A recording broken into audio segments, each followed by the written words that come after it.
My name is Keith King. I am the senior pastor of Christian Tabernacle Baptist Church. Many of our members are here. I brought a lot of the members.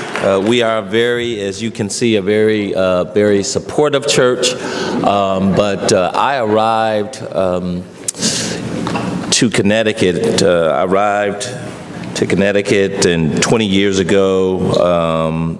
In Connecticut 20 years ago, and my wife, who was raised Catholic, found Christian Tabernacle Baptist Church, and I was coming out of the military, and shortly after arriving, I joined as a young, freshly licensed minister.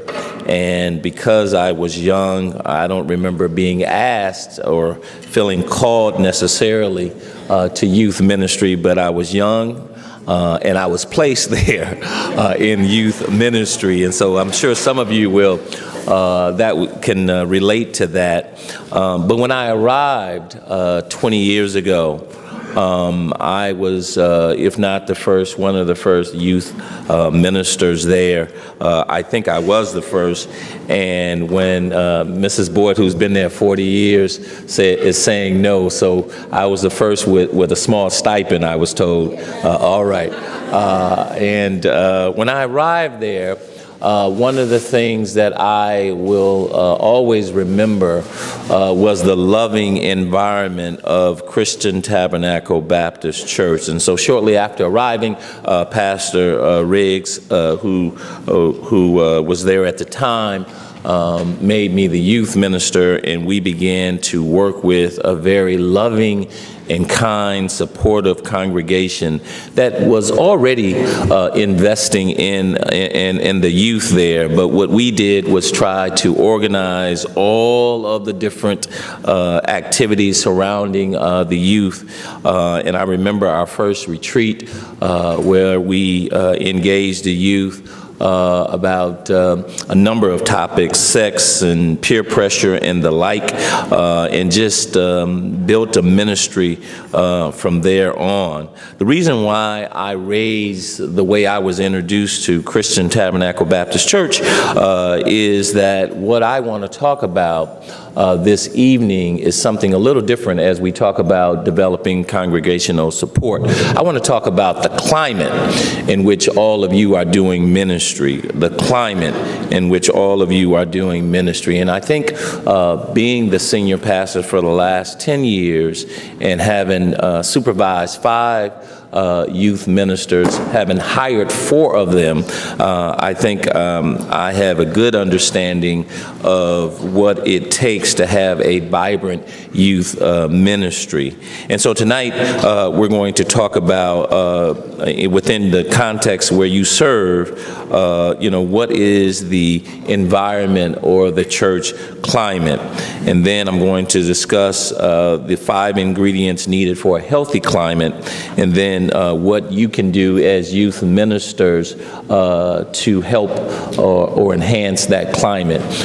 The research team has been doing a wonderful job in providing information for us, and so I have my own experience with Christian Tab, but a lot of my information, most of it, is coming from a book written by Stroman, Jones, and Ron. And so we're going to be going through their report tonight on developing congregational support. I believe that information is in your book. But as Reverend Skip mentioned yesterday, that when you start a youth ministry, you have to envision a goal. He says a big, audacious goal, and then you have to begin to impart that vision to others, and you have to repeat it and make sure everyone understands it. But then I want you to look at the organizational issues that can really hinder whatever that goal is, and I have found and I'm sure many of you again can relate to this, that if that climate is toxic, I don't care what the goal is, it may not work. And so I really want to look at tonight the organizational issues within the various churches. I was not here when Dr. Wimberly came and talked about youth, but I was fortunate enough to have dinner with her and Reverend Skip, and she talked about how she is totally opposed with isolating the youth from the rest of the church. So you will find, whether it's articulated or not, that every church organization has a philosophical approach to how they deal with youth. Some are totally isolationist, where the youth are another world within the church world. We went to a church when my kids were young in New York, and as soon as we brought them in the sanctuary, they were running around and just being kids, and basically the church came and said, you know, we have a place for children, and went to grab our kids to take them out. Because in their environment, kids are not a part of the worship. They do their separate thing, and obviously my wife was clear about if they go, we go, and so that doesn't work for us, and I would not recommend that. But a moderately integrated approach would be one where, in Christian Tab, I think we're probably total integration, but there are times when we do separate things with our youth. And during the summer, as an example, our youth are with us in corporate worship every Sunday, but during the summer months, we have a separate teen service for them, just to kind of mix it up. But for the most part, I believe that total integration is the way to go. Reverend Skip mentioned yesterday that there's only one body of Christ. There's not a youth body and an adult body. And so we have to learn how to integrate our youth into the general worship experience of the church.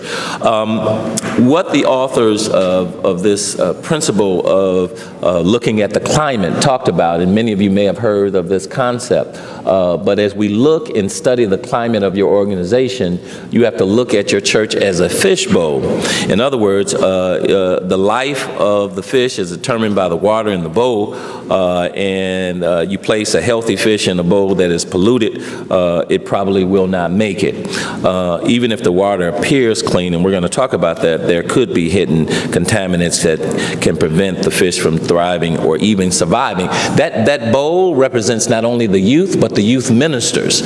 So again, if you are operating in an environment that is not healthy, if you are operating within a denominational structure that hinders creativity, that is not supportive to the youth minister, then all of these things can affect the health of the youth ministry. Again, I come from a context of Christian Tab where, if you look around here tonight, many of the people here, not many, but a good number, they are here to learn, but also support me in general. That's kind of the environment in which I have become accustomed to at Christian Tabernacle Baptist Church.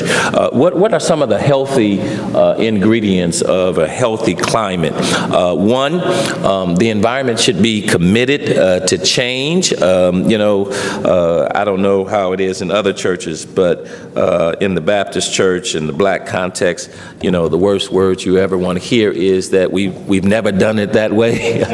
This is the way we've always done it. And so we really want to look at if they are committed to change and be open to change. The other day, Minister Bobo, where are you?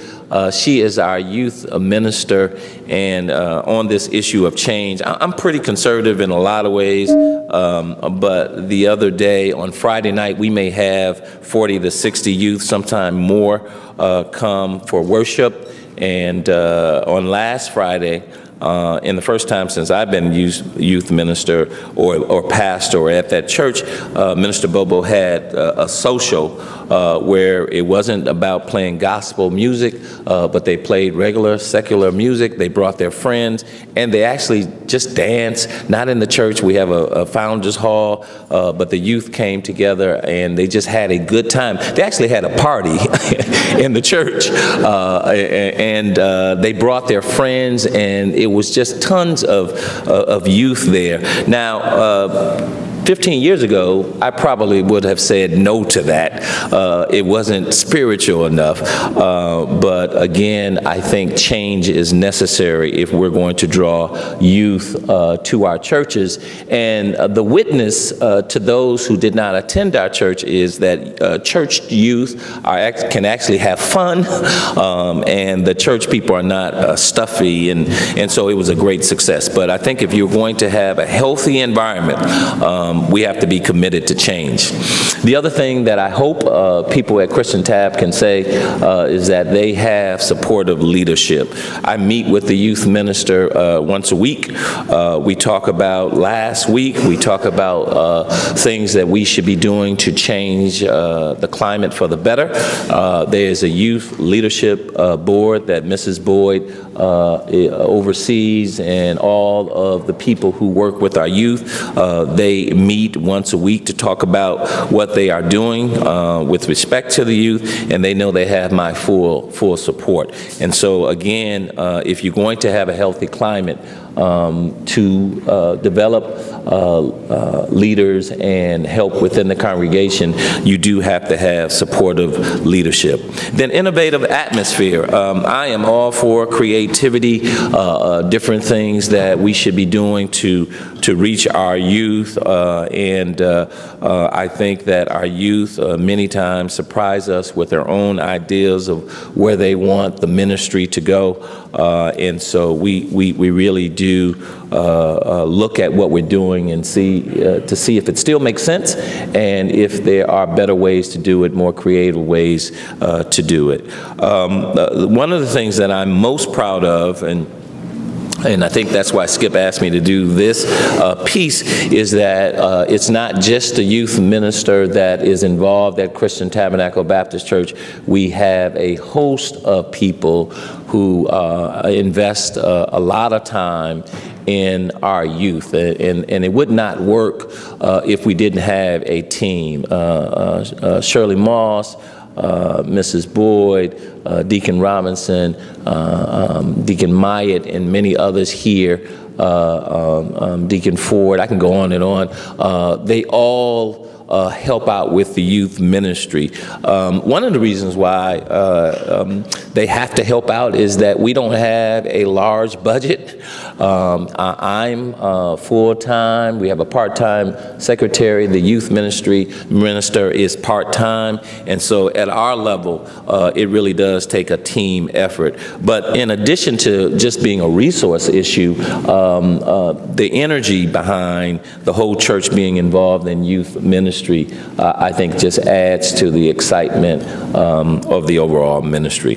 Organizational pride is a thing that you should also look at. The organizational pride and organizational climate really speaks to the orderliness, having a mission statement, goals, and making sure that you are faithful to the things that you say that you're going to be faithful to, and just making sure you are organized, but also looking at your denominational structures and see how that plays into promoting youth ministry. Is it positive? Is it stimulating?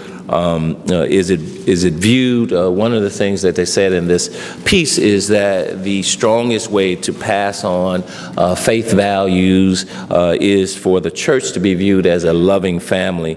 And I think that's one of the strongest pieces of Christian Tabernacle Baptist Church, is that there is a sense that we are indeed a loving family. What are some of the things that a loving family, how it operates, and what's the atmosphere of a loving family? It should be hospitable climate, inspirational, a caring environment, families, helping families. We're big on supporting families. and we have a family ministry, seniors ministry, a marriage ministry, and all of those ministries overlap with our youth ministry.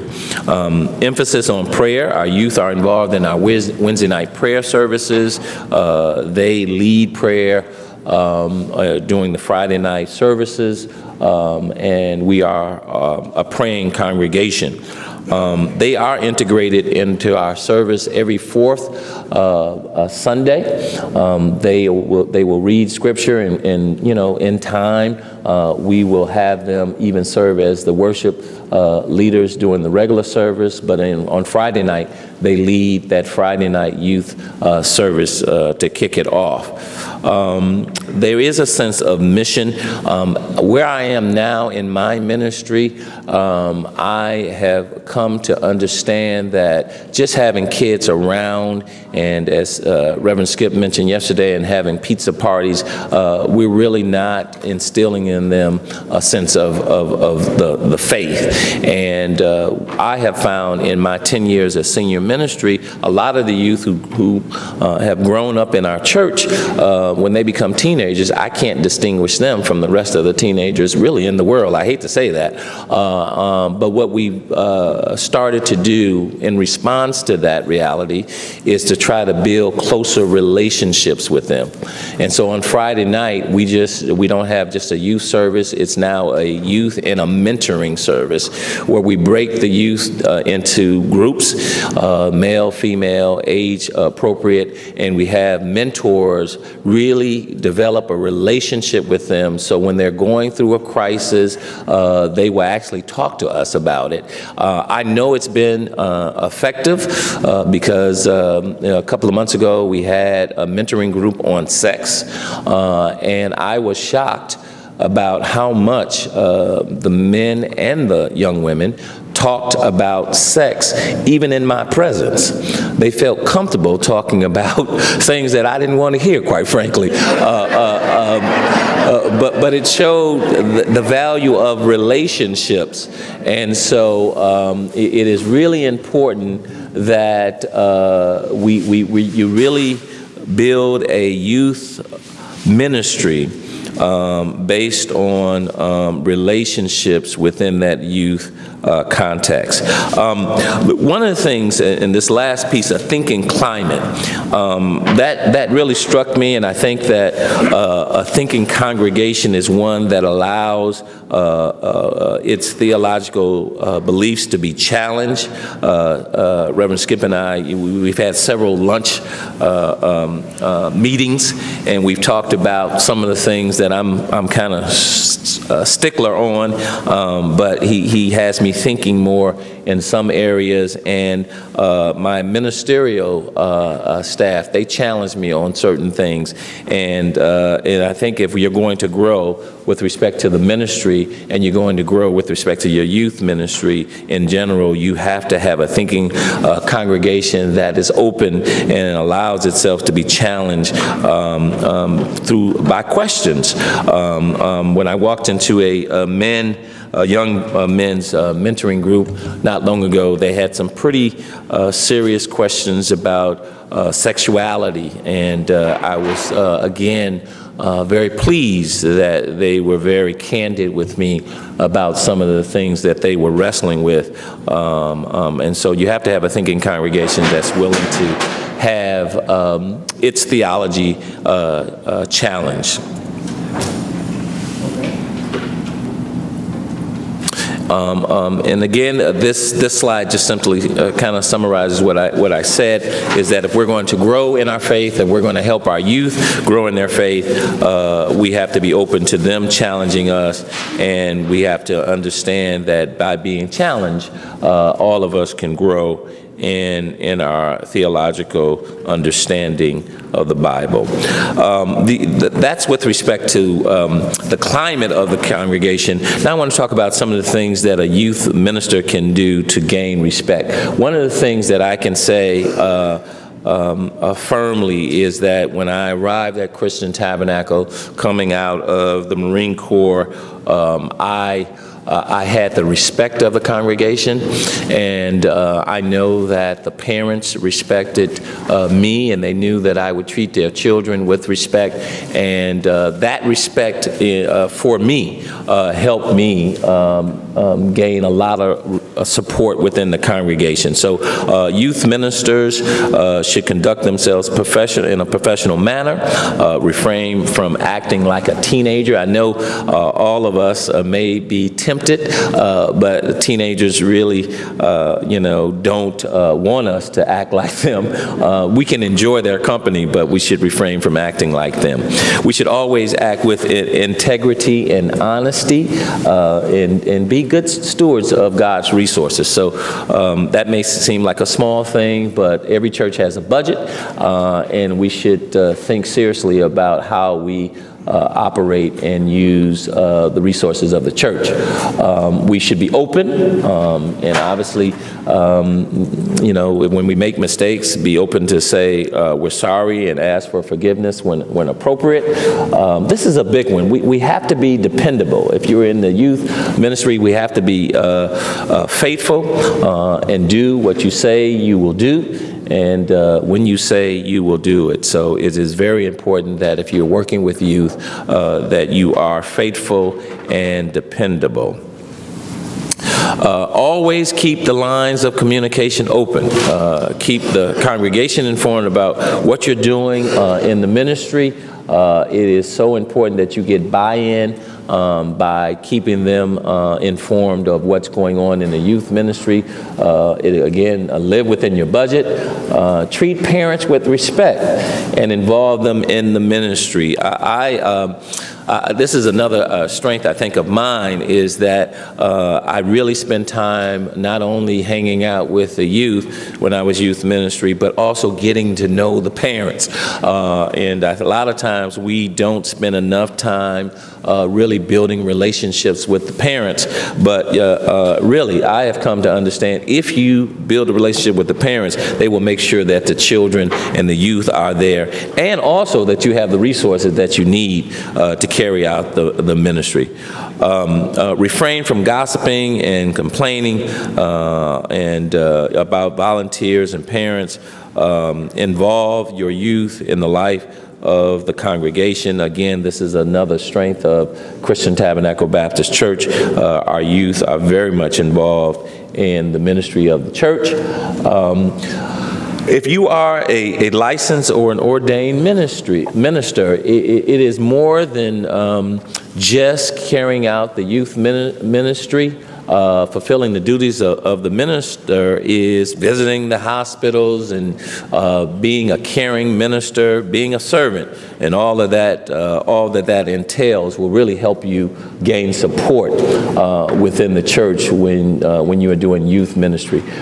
Pray for the members of the congregation. Let them know you are lifting them up in prayer, because youth ministry, we're not a social service agency. We are a ministry, and so we need to let them know that we're praying for them, we're praying for their children, and then look for opportunities to serve in other ministries. And this is about becoming part of the life of the church and not being so segregated that you're just talking about youth. You should be involved in the general life of the church. And then you should be affirm and encouraging in other tangible ways within the church. Some of the roadblocks I'm sure all of you can relate to is within the climate of the church. Some of the atmospheres within the church, the atmosphere is hostile, competitive, or confusing. Again, you have to try to be clear about what the mission is, what you're trying to accomplish within the youth ministry. Volunteers need to be clear about the goals of the youth ministry. Volunteers should be involved in the goal setting of the ministry. That should be a process. We try to have a retreat every year. We have not always been successful, but when volunteers are involved in the goal setting, they have a stake in it and they are more invested. So that certainly should be a part of developing the kind of support you want. And then volunteers should seek and get the adequate training that they need for the positions. This is the last piece that I have before I, present to you the questions that are on the table. The youth ministry should be a shared ownership of the whole church, not just people who work with the children. You need the entire church, financial support, spiritual support. You just need the entire church to encourage our children. I grew up in a very supportive church where the pastor, and I've kind of taken on that as well, would always from the pulpit encourage youth when they achieve honors in school, when they win a championship, but it shows the youth that the entire church is supportive of their accomplishments. Again, the parents have to buy in. Minister Bobo and I, we haven't perfected this. A lot of parents will just drop off their children, and as long as they're safe, they don't really do a lot more than that.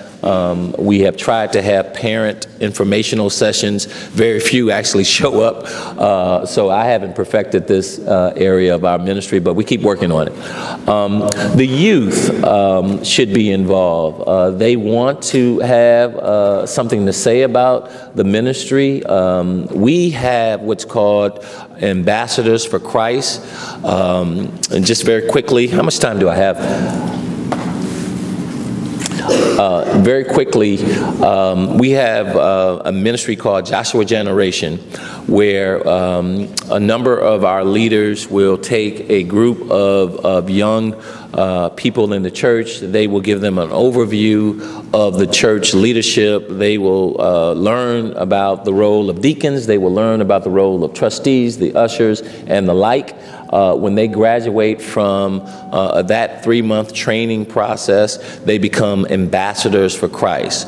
And the thought is that the ambassadors for Christ will really lead youth ministry. In other words, they are the ones that we go to and say, what would you like to see in youth ministry? They lead the Friday Night Alive service. We look to them to inform us on what they would like to see in the youth ministry. And so our teens and our youth are very much involved in the youth ministry. So I would definitely recommend that you put your teens and your youth in leadership positions, somewhat like Skip has done with his seniors. It is definitely an effective tool within the youth ministry. Well, one of the things that I want to emphasize before I close and open the class up for discussion is that youth ministry cannot be successfully done in isolation. You certainly need to build a team, and you certainly need to keep the senior pastor informed, and also the parents and other key leaders within the church. But you cannot do youth ministry in isolation. At this time, I want to turn it over to the various tables. And so if you can just discuss your own organizational climate. Can we have someone talk about your organizational climate a little bit? The climate at Christian Tabernacle is both hot and cold. But because we are modeling, we bring that balance to our children, and that's what we have to keep in mind, that their appetite is changing, we change and they change. So we say to them, when you think green, you'll grow. It's when you think you're right that you totally rot. And so we have to keep that going. I'm Martha Walker from Emmanuel Baptist Church in New Haven. I want to say that Emmanuel is very supportive of their youth. We don't have a big youth group, but financially, these bottles that we've asked you to save, the cans, that goes toward our scholarship, our book award. So last year we raised enough money that we had about 13 kids, and they can apply every year. We could give them $2,500 each. And we also